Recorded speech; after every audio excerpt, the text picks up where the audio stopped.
now God must do something to show Israel the way back into covenantal relationship. If God wanted to dwell with his people, he had to do something to be able to have his holiness dwell near impurity. This is what Leviticus is all about. It's God's pathway for Israel to remain a holy nation separated unto him, and God's pathway for Israel to be in his presence. So through the whole book of Leviticus, there are three major sections to pay attention to. Three main ways in which God desires holiness from his people. So if you're reading through this book right now, pay attention to this. There's three sections. The first section is that laws that are describing Israel's rituals of worship. These are sacrifices Israel were to give, ways for which people could worship God and say thank you to him for all that he had done to them, for them. And laws that people of Israel could say, I am sorry for how I have sinned to the Lord.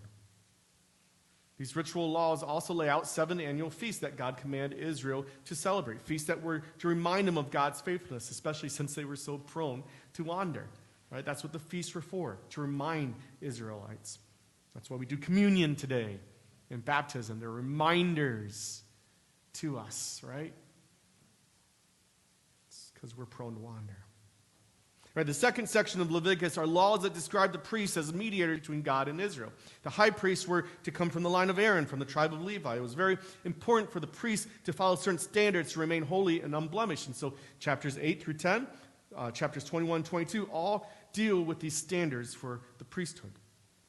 The other parts of Leviticus are laws that describe the standards of purity for Israel.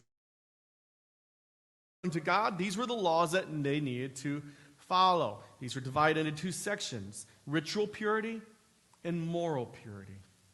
Ritual purity gave the Israelites ways to be purified, to be cleansed from disease, death, fungus, mold, reproductive fluids, and unclean animals.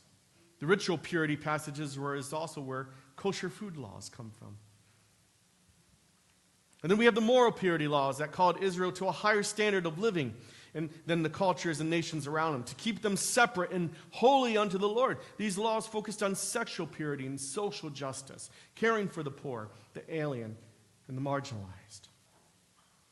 And with all these laws, the legalese can be tedious reading. There's a lot of if, then you shall type of statements. But as you persevere through the reading of the legalese, you begin to get a sense of how serious God is about the cleansing. Much of the uncleanness that needed purifying had to do with death and decay, whether it was disease or reproductive fluids that did not reproduce, or mold or death itself. It was evident that death was an imposing force to be reckoned with by God. Something was needed. Something needed to atone. And ironically, that something comes through death. The death of an innocent animal. Death because sin must be punished.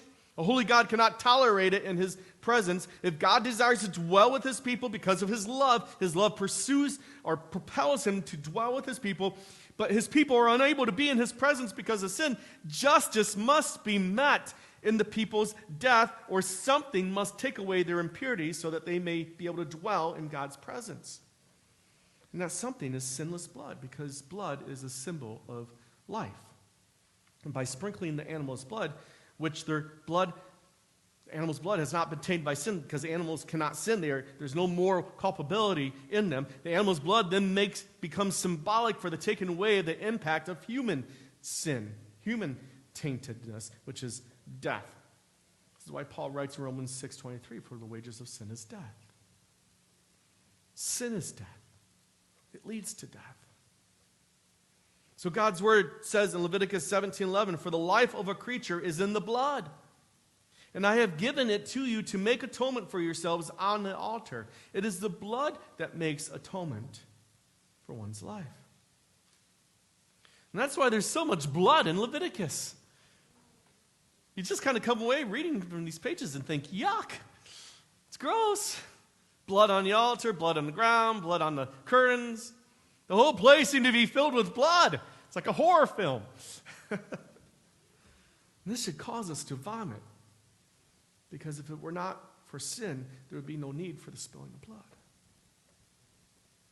You see, by God giving Israel all these instructions and rituals and practices, he was teaching them, and he's teaching us a lesson. The despicability of sin is beyond our understanding. And we get just a small glimpse of how despicable it is to God by these images of sacrifice and ritual cleansing.